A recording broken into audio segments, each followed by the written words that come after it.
very pleasant morning to all my dear students. Myself Ashita Tripathi and I am here to teach you the third chapter of your accountancy book, Change in the Profit Sharing Ratio, and this is the second part of your chapter.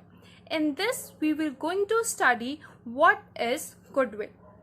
So goodwill is the good name or the reputation earned by the firm through its hard work and the honesty of the owner.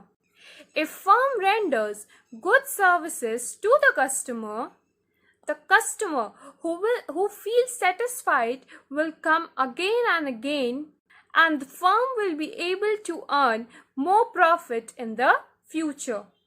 Thus, goodwill is the value of reputation of the firm which enables him to earn a higher profit in comparison to the normal profit earned by the other firms in the same trade.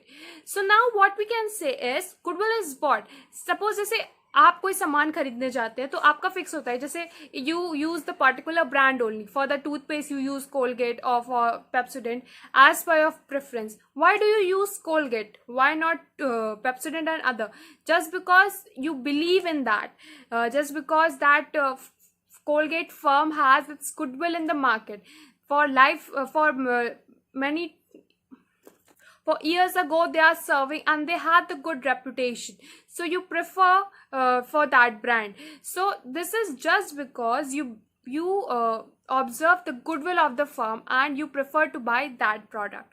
So we can say that goodwill is the reputation earned by the firm.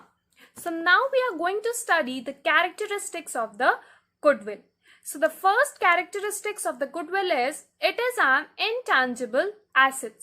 So we can say that goodwill is an intangible asset such as patent, trademark and the copyright.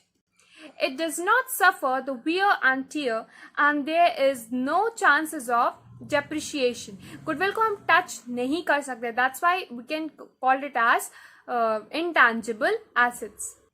It is a valuable assets because on the basis of the goodwill only the customers or the consumers decide about the products and the profit increases due to the goodwill. So we can say that goodwill is a valuable assets.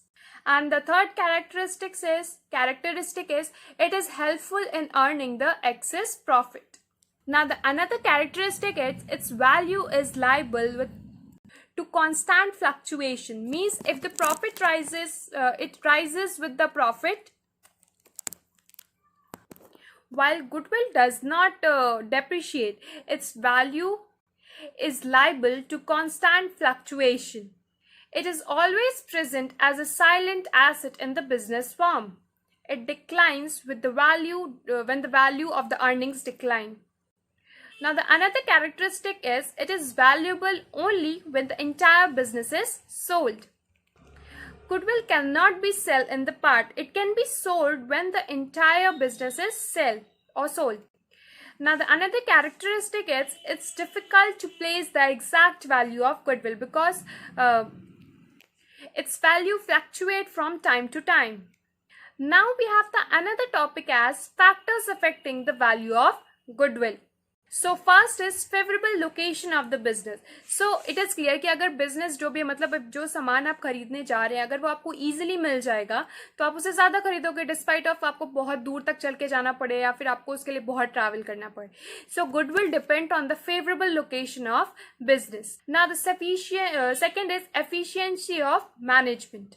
So if the business is run by the experienced and the sufficient management, its profit will goes on increasing and this will lead to the increase in goodwill.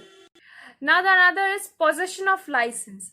That is if the firm selling the goods, if he has the license, then there will be more goodwill because we prefer to the branded goods or we prefer to the goods that have license to sell that product. So having the license for selling the product will increase the goodwill of the firm. Now the other is risk involved. As much as the risk is involved in the business, there's the chances for earning more profit, and the earning more profit will lead to the increase in goodwill.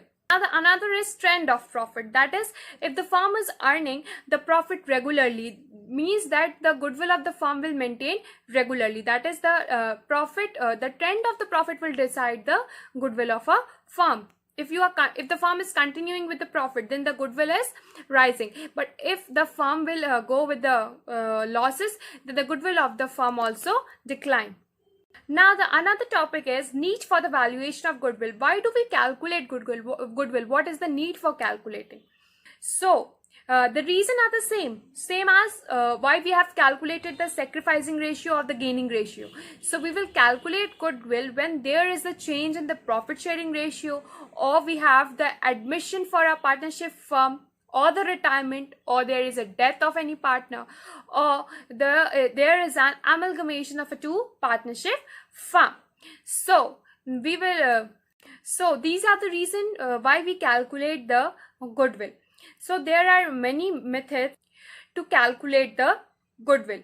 We will see each method one by one. It is very difficult to calculate the value of goodwill because it is an intangible asset. In case of the sale of a asset, its value depends upon the agreement between the seller and the purchaser of a business. Usually, there are three methods of calculating the value of goodwill. That is, average profit method, super profit method, and the capitalization method. So firstly, we will going to study the average profit method. And this method we will study in the next video session. So that's all for today. Stay home, be safe, keep on practicing and revising. Thank you.